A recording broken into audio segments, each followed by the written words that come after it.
of men. The shadow knows.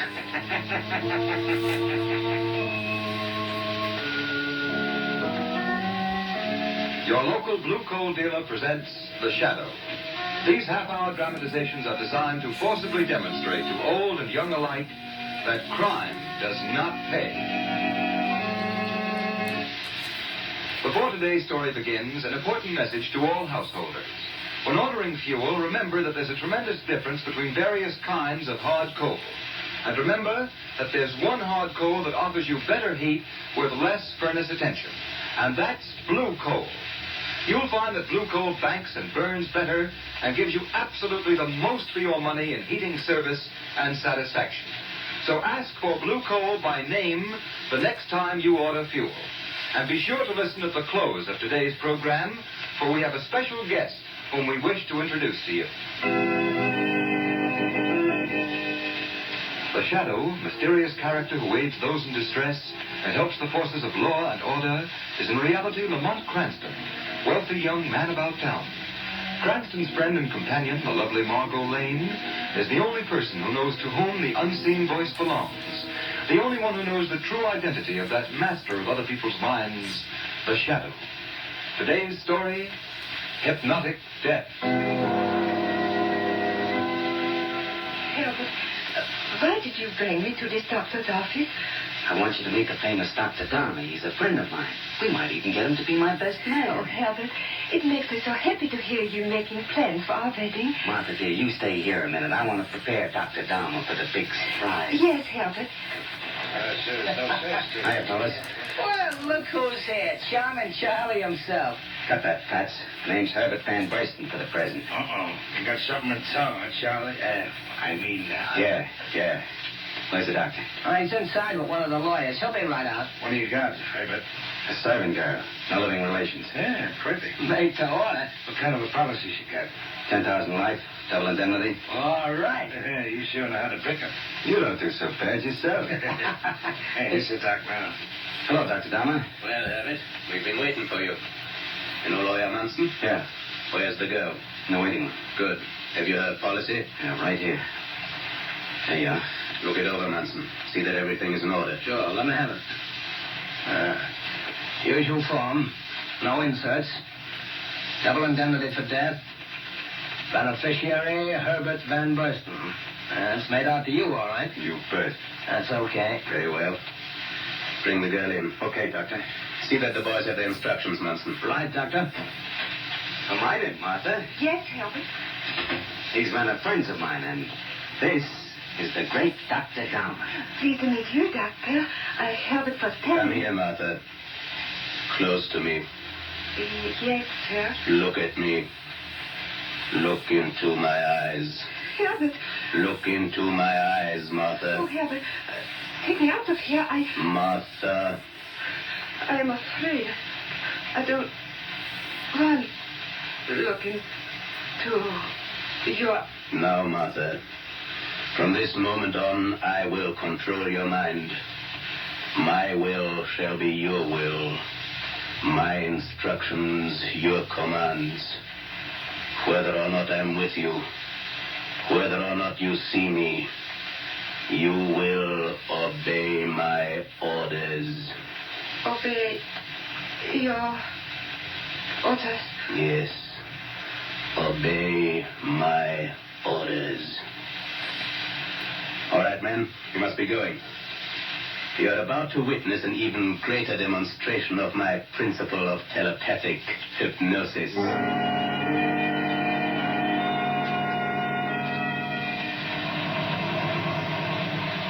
car with Herbert and the girls just pulling over to the curb, Dr. Dharma. Where are the boys? See, they're standing on the corner. Herbert's getting out of the car. Very well. Stop the car. Oh, this far away, Doctor? Distance in no way affects my powers. I must close my eyes and concentrate. Keep me informed of the results, Manson. Right.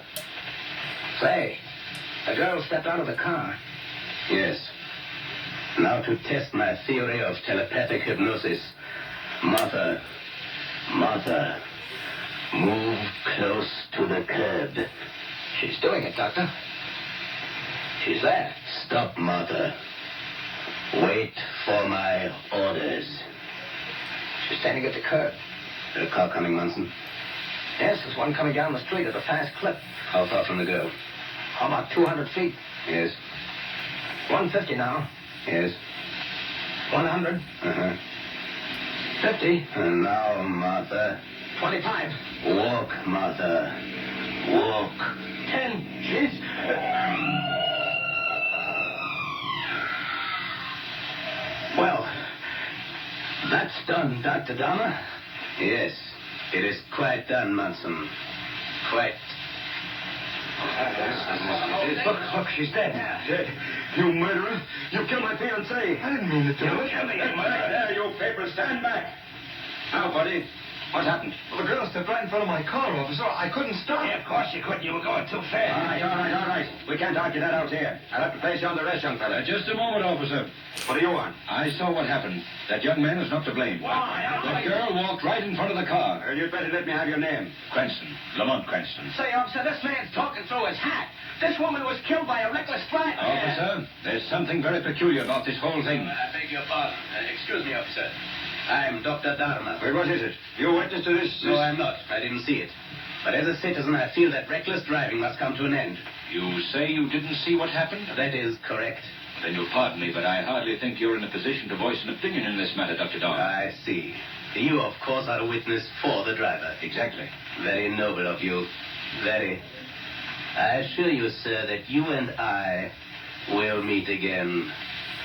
Yes, I'm sure we will meet again.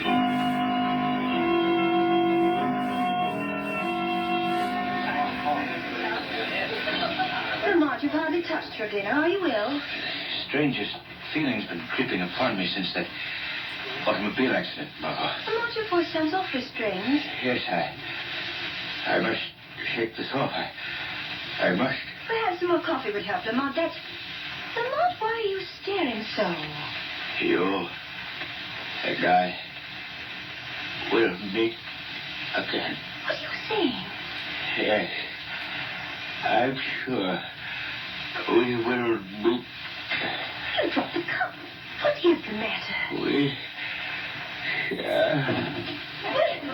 Somebody help! No, he just simply toppled over. Some terrible thing has come over him.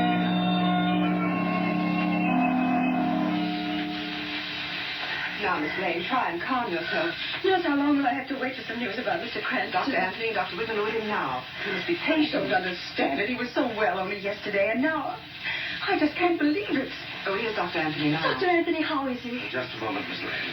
Nurse, will you stay with Mr. Cranston? Yes, of course, Doctor. Sit down, Miss Lane. I want to talk to you. But, Doctor, how is he? No better. What? If anything, he's worse.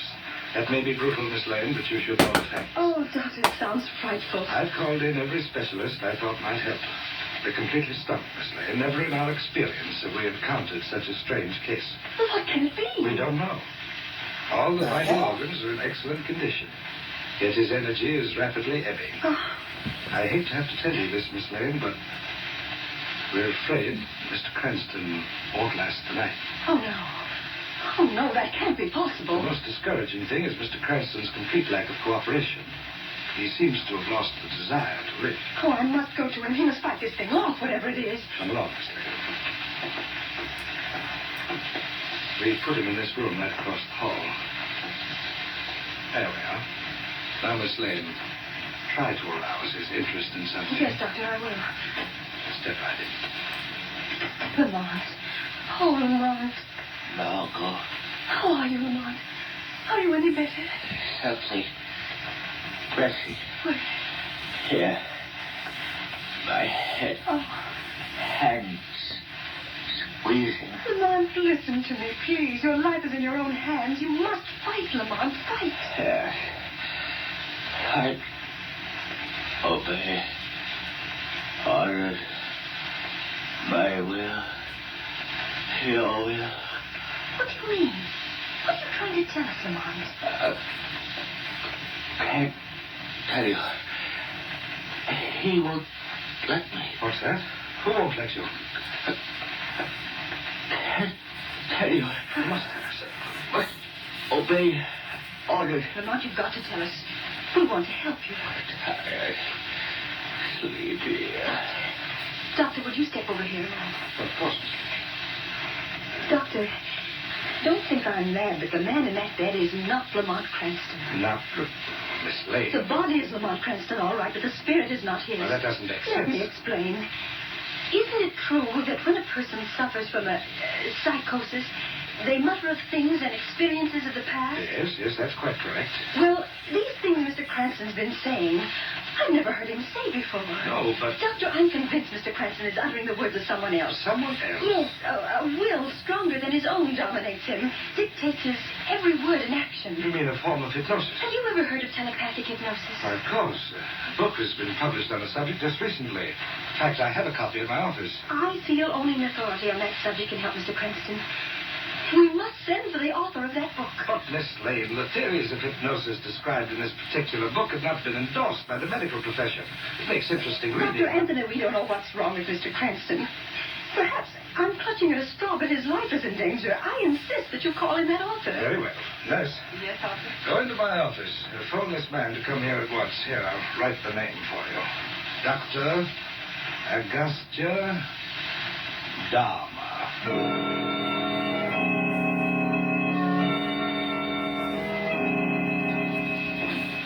Yes, nurse, what is it? Dr. Dahman's here. Oh, thank heavens. How do you do, Dr. Dharma?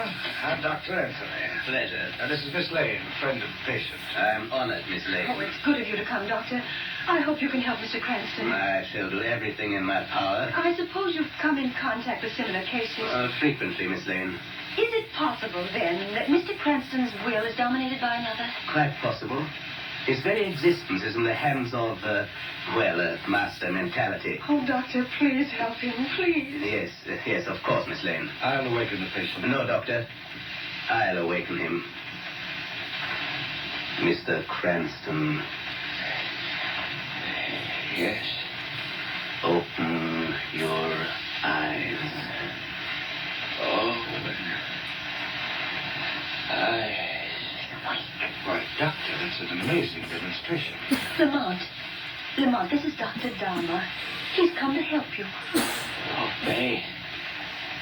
Obey. Don't you understand? Why do you stare like that, Lamont? Dr. Anthony, Dr. Dharma, that's the same expression he had on his face just before he collapsed in the restaurant. He seems frightened. Dr. Dharma, you... Miss Lane, Dr. Anthony, I think it best that you leave me alone with the patient. Of course, Doctor. It's a little cool in this room. Would you mind closing that window behind you? The window? Window? Of course, I'll take care of it. Now, if you please. Certainly, Doctor. We'll leave at once. Come, Miss Lane. Dr. Dharma, I place my last hope in you. Mr. Cranston will be well taken care of. Thank you, Doctor. Well, Cranston, we meet again, eh? We meet again. Oh, yes, of course. Your vocal cords. I'd quite forgotten. You can think clearly enough, but can't express yourself. Well, I shall lessen the pressure a bit for the moment so that you and I can have a little tete-a-tete, eh? You may talk, Cranston. You may talk. You murderer. You fiend. Rather a spectacular beginning for a tete-a-tete. Maybe a spectacular end to it, too, Dr. Dahmer. There's a limit to your control. The facts dispute you, Mr. Cranston. You are helpless. You can speak no louder or no longer than I choose to permit. You've grown rich by murder and fraud. But in some way, I'm going to put an end to you. Come now, Cranston. Your slight respite is over. I return you to the condition that baffles science and destroys you. My will is your will. My orders, your command. Obey.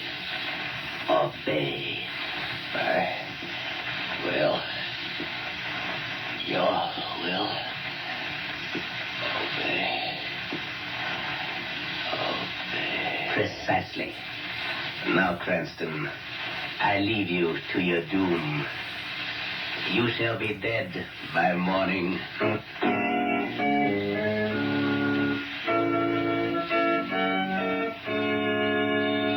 Before our second act begins, let me ask you a question.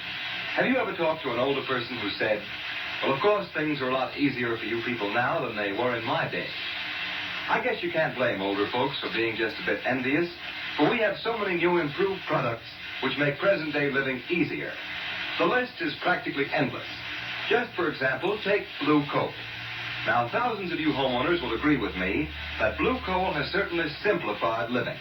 Its use has brought home heating comfort that wouldn't have been thought possible a generation or so ago. For blue coal burns so much better, requires so little furnace attention, and it gives you safer, more dependable heating service and satisfaction. You see, blue coal is a guaranteed product of the Glen Alden Coal Company, the nation's largest hard coal producers.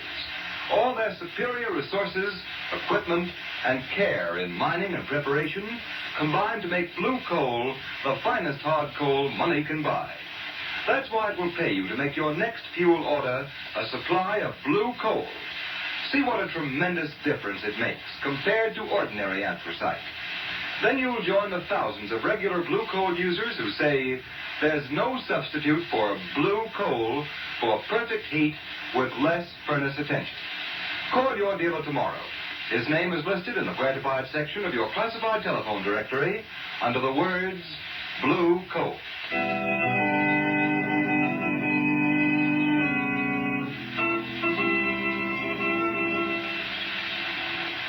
Is Mr. Cranston any better, Dr. Anthony? Sorry, Miss Lane.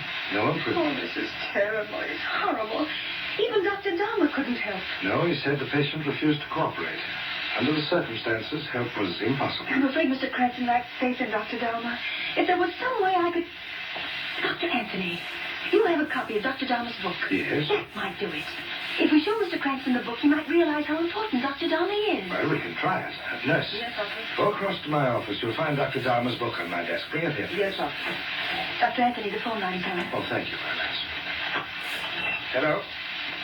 Yes, sir. Asked to speak to Mr. Cranston. Well, that's impossible.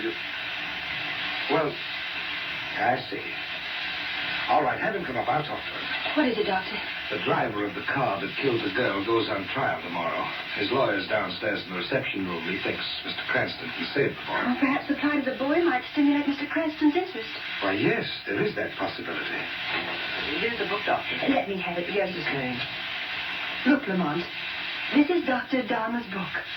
You see his name on the cover. He's a tremendously important man, Lamont. You must let him help you. Miss Lane, I believe you've struck something. Let me through the pages. I think we've aroused his interest. Oh, that's the lawyer. You must put him off, Doctor. Yes, nurse, tell the gentleman we can't see him just yet. Yes, Doctor. Look, Doctor. He's actually reading the book. This is the first break in the Oh, case. I hope so. Dr. Anthony. Yes, nurse, what is it? All that lawyer wants is for Mr. Cranston to establish how far the automobile was from the girl when she stepped off the curb. He brought this enlarged photograph of the scene of the accident in the hope that Mr. Cranston could mark the spot on the picture. Well, I'm afraid that... Doctor, look. Mr. Cranston's reaching out for the photograph. I believe... Do you think he recognized it? Apparently. Nurse, let me have that photo. Yes, Miss Lane. Here, Lamont. Show us where the automobile was when the girl stepped off the curb. Why, he's drawing his finger over the picture. No, Lamont, not there. The place where the car was. Now, he's indicating a spot on the sidewalk. You see, it's useless. His brain isn't functioning. Oh, look. Look, Miss Lane. He's pointing from Dahmer's name on the book cover to the spot on the photograph. Doctor, I see it now. What? He's placing Dahmer at the scene of the accident. Oh, Doctor, don't you understand? Lamont has met that man before. That's why he was so agitated when Dahmer came in here. Why, I believe you're right, Miss Lane. That's why he keeps repeating the words, "We will meet again." Do you think Dahmer might be the influence that dominates Mr. Cranston? I don't know, Doctor. Look, Miss Lane. He's pointing to a passage in Dahmer's book now. What is it, Lamont? Read the passage, Miss Lane. Should the controlling mind lose poise for even an instant, in that moment the spell is broken and the will of the subject released. If the controlling mind loses poise... Window. Oh, he's trying to tell something by association of ideas. What significance can the window have? I've got it, Doctor. What? Do you remember when you asked Dahmer to close that window? He lost his poise. He never went near it. He didn't dare look out of this 26th floor window. Of course, I thought his conduct strange at the time. Dharma is a victim of a phobia. The fear of high places. That is what Mr. Cranston is trying to bring out. We shall meet again. We've got to get Dharma back up here. We've got to make him lose his self-control, if only for an instant. It's the only way to break Dharma's influence. But will he come? He's washed his hands of the case. I think I know a way to get him here.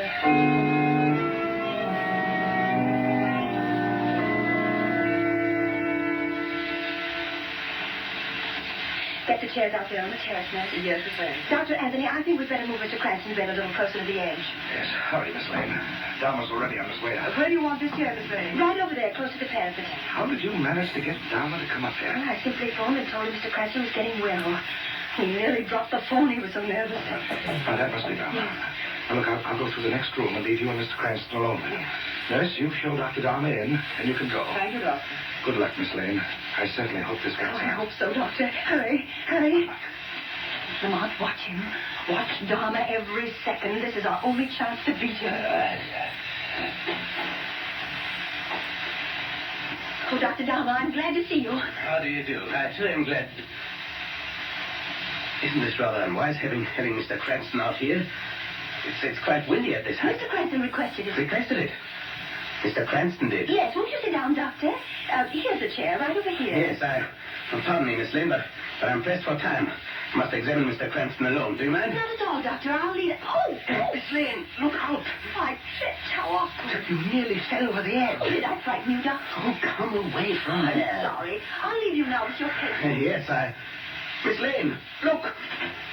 Mr. Cranston's gone. What was that? Should the controlling mind lose poise for even an instant? Thanks for the tip, Doctor. Miss Lane's fate stumbled at the trick. You lost poise. Who are you? Your liberated subject, Lamont Cranston. I can't see you. Quite right, Doctor. Nobody ever sees the shadow. The shadow? You? Yes, Doctor. I've heard of you. The invisible. But this can't be. You accomplish this through hypnotism. Correct, Doctor. We're masters of the same art. We apply it quite differently. You have hypnotized me. All my life I've looked forward to an encounter with a shadow. I felt it would be the ultimate test of my hypnotic powers. Well, here we are, Doctor. Quite so. And you shall see who is master. What do you mean? I lost control over your will. But only for the moment. You're a fool if you think you can best me. I have just to touch you, and you will again be helpless. If you can touch me. You have made one mistake, a fatal one. Mistake? Your selection of an arena was thoughtless. This terrace is small. You'll have to pass me to get away. I warn you, Dharma. This may mean your doom. I know where you are now. There. I'll... Oh! You've lost the first move. You can't touch me, Dharma. It's useless to try. Your wisest course is to surrender and settle with the law. Never. Ah. You moved that chair. You're in the corner near the wicker fence. Now we'll see whether you can... Get from the edge.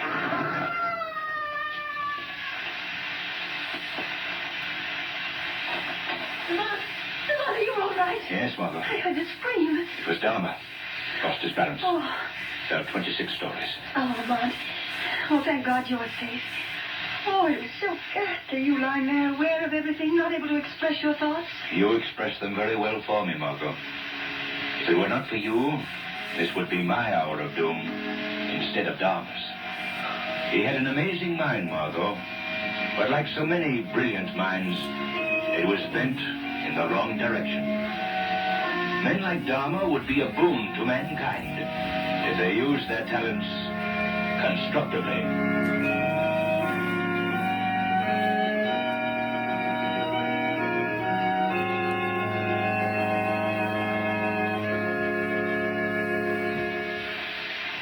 We'll introduce our special guest in just a moment. But first, let's hear from Blue Crow's heating expert, John Barclay. Thank you, Ken Roberts, and good afternoon, friends. Many homeowners are under the impression that all they need do to put coal on the furnace fire is throw on a few shovelfuls. I can assure you that that's neither the most practical nor the most economical way to get satisfactory heating results. First, the grate should be shaken gently until you see the first red glow in the ash pit. Be sure not to shake red-hot or unburned coals through into the ash pit, for then you'll simply be wasting coal. Next, pull a mound of live coals to the front of the firebox, just inside the fire door, with a shovel or a hoe. Now you have a fire bed sloping down toward the back of the furnace. Put fresh coal into the hollow formed by this slope, being sure to leave a few burning coals near the door. These live coals will act as a pilot light, which will burn off the gases which rise from the fresh coal contact with the burning coal. Try this method of putting coal on the fire and see if it doesn't give you far more satisfactory heating results. And remember, if at any time you have difficulty with your heating plant, get in touch with your nearest blue coal dealer. He'll gladly send a John Barclay serviceman to show you how to fix up the trouble. John Barclay service is absolutely free, so call your blue coal dealer. I thank you.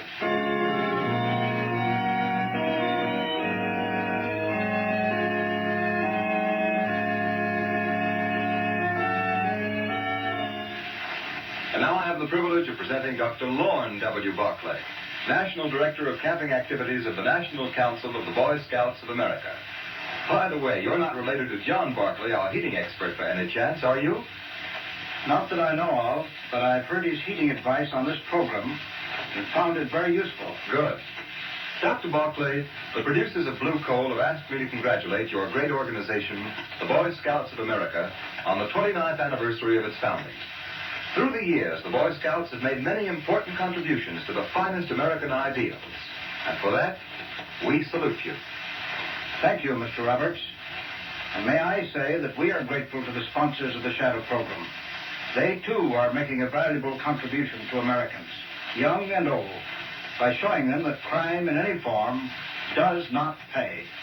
We appreciate having had you with us this afternoon, Dr. Barclay, and we sincerely hope you will visit us again.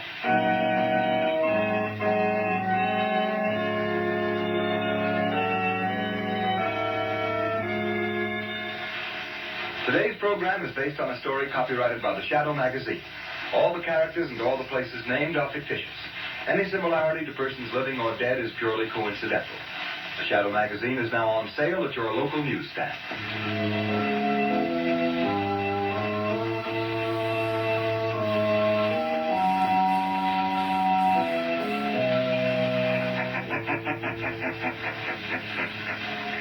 The weed of crime bears bitter fruit. Crime does not pay. The Shadow knows.